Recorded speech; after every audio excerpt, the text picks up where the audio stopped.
কান্নাকাটি কেন? কান্নাকাটি না করলে কান্নাকাটি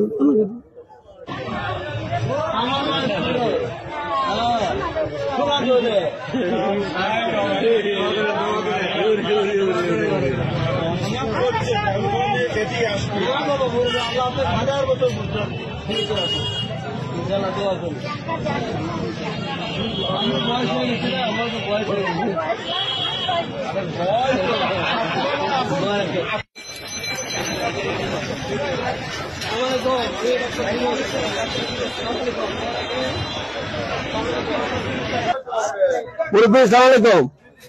আমি ডাক্তার ফিরোজ, নাম শুনছেন? দোয়া রাখেন আমার নেত্রী খালেদা জিয়ার জন্য, দোয়া রাখেন, উনি অসুস্থ মানুষ, দোয়া রাখেন। আপনার সেই কষ্টের কথা মনে হচ্ছে, ওই মসজিদ ভাঙ্গা, মসজিদ আবার করা। আল্লাহ করছে, আমি তো করি নাই কিছু, আমি উছিলা। এই যে ধরেন এই রাস্তা করা, এই রাস্তাও তো আমার করা, আল্লাহ করছে, এগুলো তো আল্লাহ করাইছে আমার সাথে থাকা না সহযোগিতা করেন, সেটা শুকরিয়া আদায় আল্লাহর কাছে শুকরিয়া। আপনাদের দোয়ার জন্যই বেঁচে হতে আছে। জি দোয়া রাখেন। জি খুব বেশি সময় কাটাচ্ছিলাম 18 বছর, একটা দুটা বছর না। কেমন আছেন? ভালো আছেন? জি আলহামদুলিল্লাহ ভালো আছেন।